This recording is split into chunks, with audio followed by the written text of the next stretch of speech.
Hello, welcome back to the Open Polkadot Bootcamp. Today we're gonna learn about a very interesting topic about a sharded network of the Polkadot. We don't see any code, but we just use the visualization that I draw a few months ago to learn about the Polkadot network, and how it's the overall flow of how the new block can be added to the relay change from the Parachain.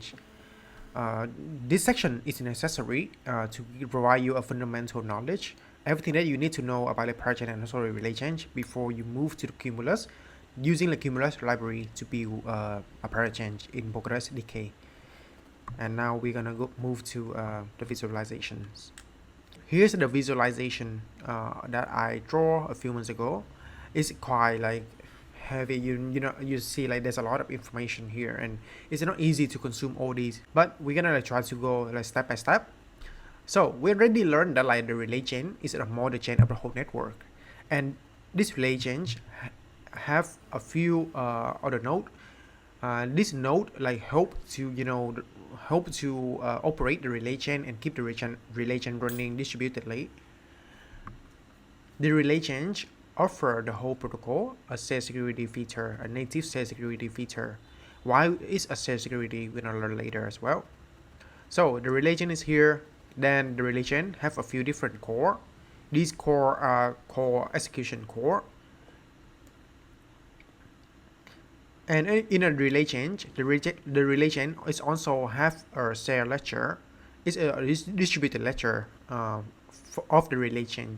Each parachain also have its own distributed ledger, but for the distributed ledger of a modern network, then that one. The red block right here to indicate the past block, and this one right here is the new block added from the parachain.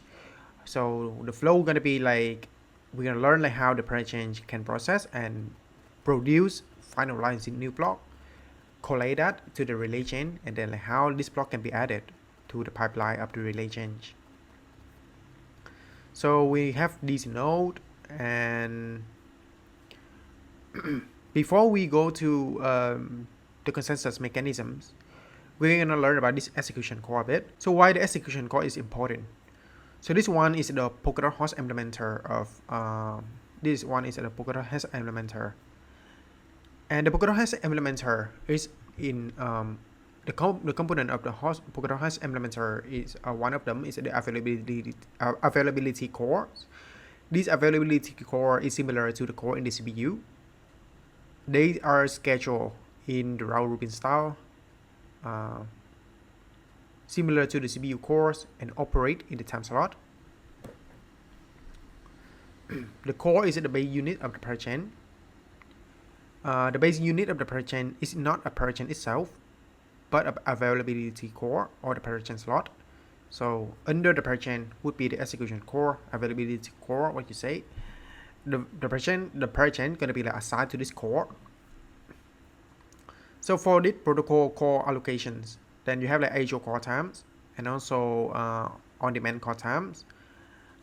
Before if you want your parachain to use the Polkadot feature, become a parachain, you want your blockchain to become a parachain, you have to register and then participate in the parachain ocean to acquire a 2-year lease. This one gonna be the candlestick oceans, and all the parachain have to participate to that process to receive this 2-year lease. So when you already receive win the parachain ocean, receive the 2-year lease, then you can rent the core for 2 years, and then later you can renew. So you don't have to pay for the cost of the core monthly, but only at the time that you win the core. So when you already win the core, you don't have to pay for it anymore.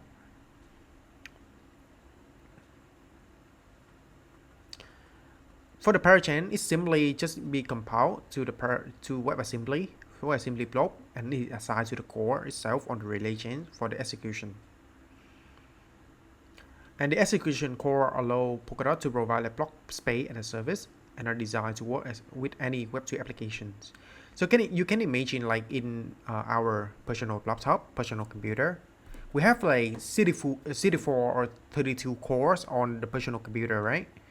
And those cores, whenever you run any applications, so the process of the application gonna like occupy the core to process the operation of the applications. For example, like right now, like when I record these videos, multiple cores in my laptop is also like occupied by the program, by the software that I'm using to record the videos, and also like to connect with the mic and process like the data that I send to the mic. That's how it works. So for the applications on Polkadot, imagine like this one is also similar to the CPU. Parachain gonna be like on the application level. This core gonna be on the kernel level, kernel land. Okay, so we're gonna keep this core section later, not for now. And now we move back to the relay change. So our Parachain over here, as we already learned, let's have the node and the runtime. Node, runtime, palette, on-chain storage. If you haven't, watched that video yet about the architecture of the Parachain of the blockchain on, using Substrate and Polkadot SDK, please revisit it to understand what is the runtime, what is the palette, and also like how the node service runtime API. Yeah, all those already covered in the past videos. And this node in the Parachain is also participate in the node discovery mechanisms that allow it to use like libp2p to communicate with other blockchain in the same network. The consensus mechanism of a parachain and the consensus mechanism of a relay chain are two different mechanisms. Reason for that will be explained to like when we work through the process of the diagram. For the parachain, the consensus mechanism used in the parachain is proof of authority. What does proof of authority mean? Is like there's a list of trusted authority. This trusted authority will be ingested by the pseudo key. Remember, this pseudo is like what we already learned in the palette module. These trusted authority are basically the node that configured to participate in the Parachain network. When we already have the list of trusted authorities, the algorithm to select the next authority will be run. This algorithm based on the round robin style. And why does it mean round robin style? Because like to select the next index of the authority, the remainder of this operation slot mode, the authority length will be run, and when you got the index, that authority will be selected and then participate to produce block. To explain this operation, so when it's run to when it's go to the new slot with the same authority length, then a new authority will be definitely run in. So let's say if you have 10 authorities in the vector, current slot gonna select like authority 1. When it's moved to the slot 2, then the authority index 2 gonna be definitely picked. Move to slot 3, authority 3 will be definitely picked. And when the slot is more than the authority length, it's gonna run again like a cycle, like 1 2 3, then like come back like to 1 2 3, and then come back to 1 2 3. So it's participate to this process of block production. So when it's produced a new block, this para block goes to the block inclusion pipeline. The para block is a block produced by a parachain. Go to the block inclusion pipeline. We're gonna learn about block production or block inclusion pipeline later. And as you can see, like this is order, like block round robin style block production mechanisms. Order is also like used in the sovereign blockchain, which is not like connect to the Polkadot network, doesn't connect to the relay chain or solo chain. A sovereign blockchain, however, like also have a block finality gadget with RenPar, because like you want to have a new produced block to be added to the shared distributed ledger of the solo chain, right?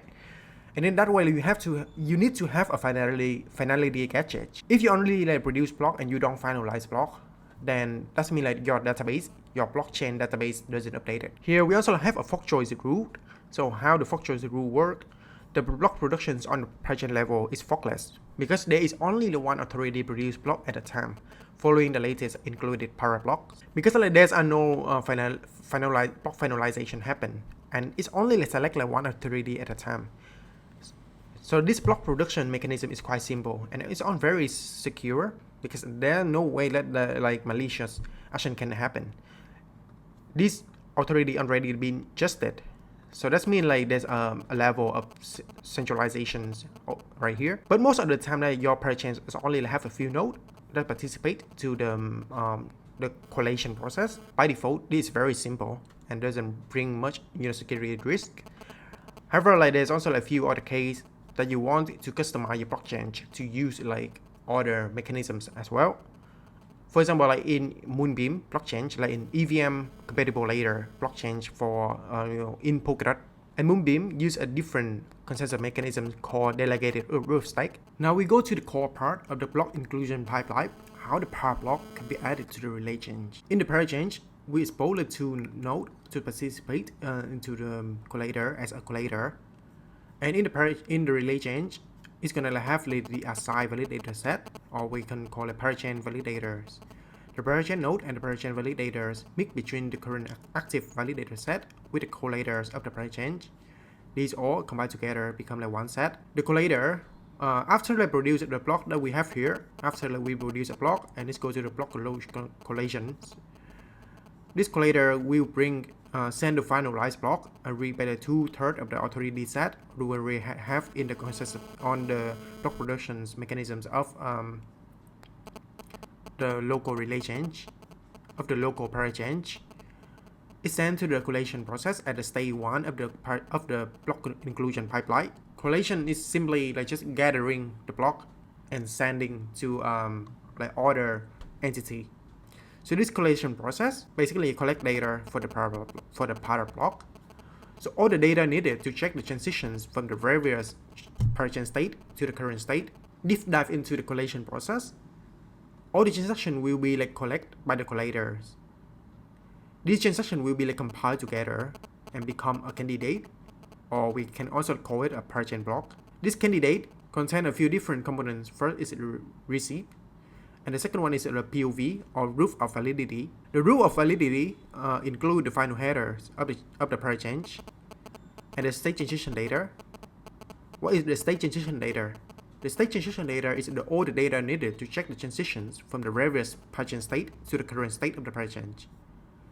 The state transition data has like the list of applied extrinsics, and we already learned like extrinsic is like when you submit a dispatchable functions, it's gonna generate the extrinsics, and those extrinsics change the state of the parachain from state A to state B. And there's also a Merkle node have in the state transition data, and we study that in the storage abstractions sections that above the database layer there's a Merkle tree. The Merkle tree has a proof of the state transitions, or we can also like call it state proof. And the Merkle node going to be also added in the state transition data. For the receipt, there's also a few data structure added here. The first one going to be the candidate commitment and the candidate descriptor. We don't have to understand like, what are these like candidate commitment and candidate descriptor, but just imagine like this candidate or parachain block already have all the information needed about the state transition data of the parachain, or we call it POV. Now, what happened after like we already like collect and also like process this candidate? We're gonna submit this candidate to the Parachain validator, and this Parachain validator gonna be assigned to the validator set of the relay chain. So as you can see, like this process happened here. The node as the collator gonna send to the like process the collations at the stage 1 of the block inclusion pipeline. Similar to the state transition function, so this Parachain validation function is responsible for validating the Parachain proof of validity. After processing that, the PVF gonna generate a packing statement and got shipped to the 2/3 of the packing group about this packing statement. And it's also like verify and select the candidate and packable by and packing that candidate to generate another like packable candidate data structure. This packing process is also one of the important part in Polkadot, where we have like synchronous packing and asynchronous packing. What is synchronous packing and asynchronous packing? So for the synchronous packing, the pipeline of packing the candidate gonna be go up to like 10 seconds, because this cannot happen at the same time, but it have to happen sequentially. So as you can see, like at R0, R1 and R2, the packing gonna happen in between like R0 and R1. then the inclusion gonna happen in R1 and R2. Then if you want to include another block, it's also like need to happen after the inclusion of the first block. And this is not like very ideal because now like everything is happening synchronously. Like the block 2 have to rely on the block 1 for the block 1 to be included first before the block 2 need to be included. So what the asynchronous backing bring to us, that means that asynchronous backing reduce the time for the block inclusion pipeline of the P1 to 6 seconds instead of 12 seconds. Why there's a backing process happening and the inclusion happen here, then there's also another backing process can also happen at the same time of the block 1. Then later on, like when the inclusion pipeline when the inclusion of the P1 finish, the inclusion of the P2 is already get started. Instead of like compared to this one, that like when the inclusion of the P1 started, the backing is just get started, not inclusion. Since that way, like it need more time to backing and the inclusion and the backing inclusion. So this technique right here in computer science is so called pipelining. Now we'll go back to this backable candidate.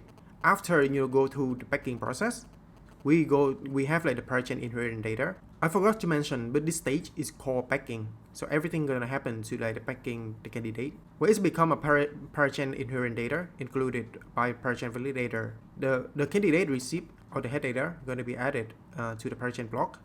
Then this Parachain block gonna be occupied on like gonna occupy the Parachain one, gonna be occupied by one Parachain core. After the state backing would be the state availability. After the backing stage, there would be the availability stage.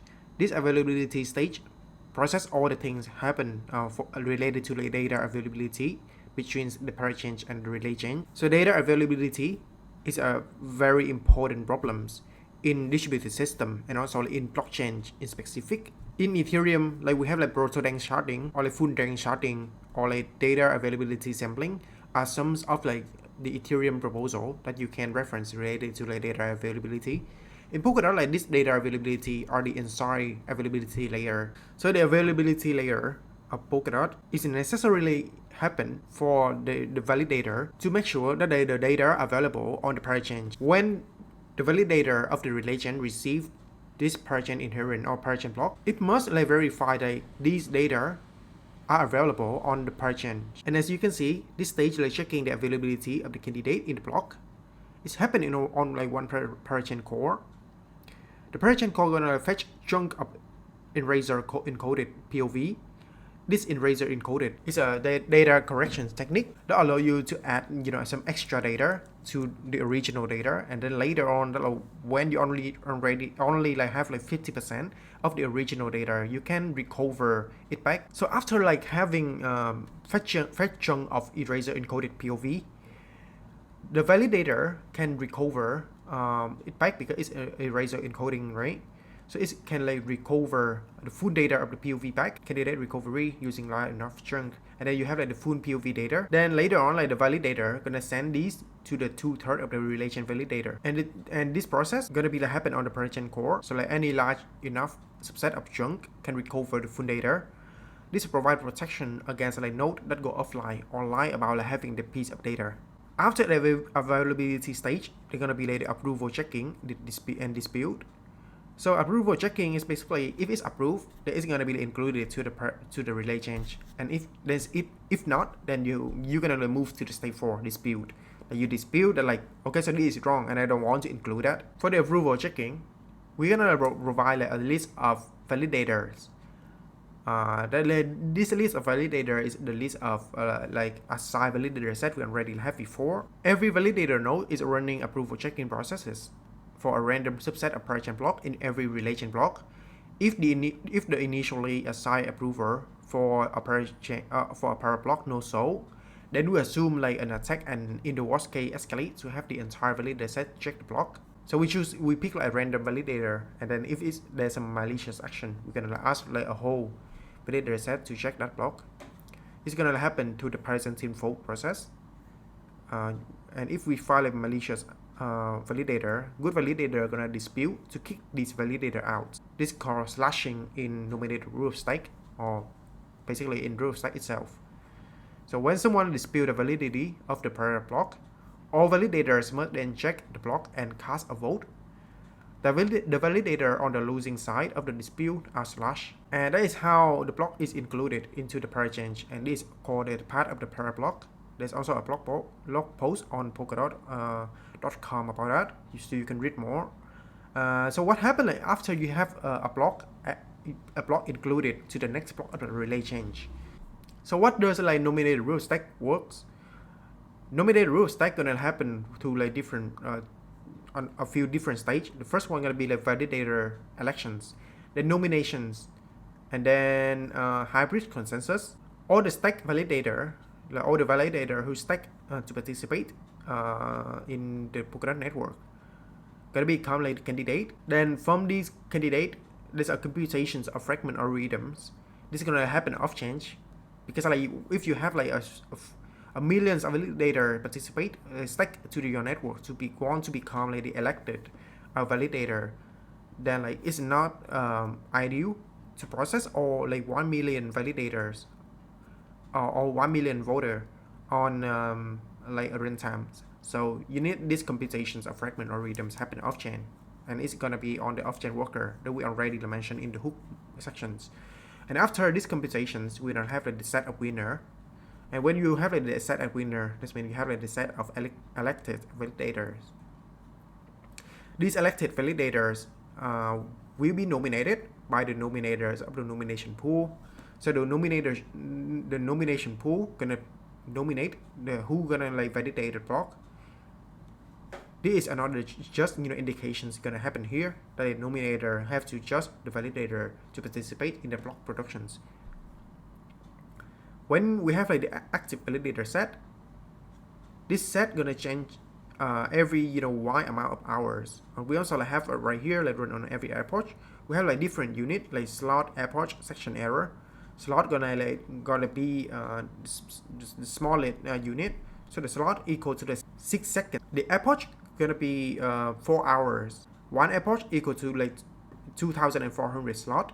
Section gonna also be 4 hours. 2,400 slot as well. For the error, it's gonna be 6 epoch equal to 14,400 slots. Why this is important? Because that's mean for every 4 hours, the new elected validators are gonna be chosen again, and also choose them from the nomination pool again for the active validator set. This is gonna happen after 4 hours. So sometimes one nominated validator can be picked to produce the next blocks. Sometimes it doesn't. But for the algorithms of what Polkadot design, and I don't have the time to talk about it here. It's gonna ensure that all the reward gonna be distributed equally to all the stack validator. So we have the BAPE. BAPE is applied assignment of blockchain extensions. This is a block production mechanisms. For the BAPE, how there is work is it's work similar to the lottery mechanisms. So you're gonna go to verifiable random functions (VRF).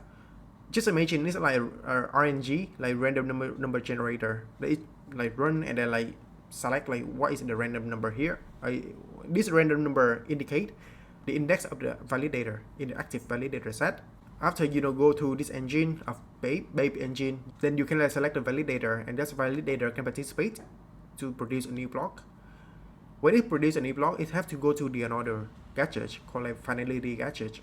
RENPAR stand for ghost-based recursive ancestor deriving prefix agreement. This is some crazy term that they spend a lot of time to research about this. But simply RENPAR, they also have this voting process: propose, revote, recommit, commit, and then finalization rule to add that block to the finalized block. And then just imagine you have the BAPE to produce a new block. Choose who will produce a new block. RENPAR finalize the block. That's all. Pick what is the best chain that it's gonna follow. Then it's gonna submit the rule for finality to the finalized block, and then you have it here. So the relay chain block include the basic data of the blockchain block, intrinsic inherent data on the relay chain level, and the Parachain block data. And you can see that is the whole part of the block, and how that can be produced from the Parachain and added to the relay chain. and that's a very complex process, and they spend a lot of time to design this system. And that's also the end of this today video. Thank you, and hope that it's gonna help you to understand how the sharding network of Polkadot works under the hood.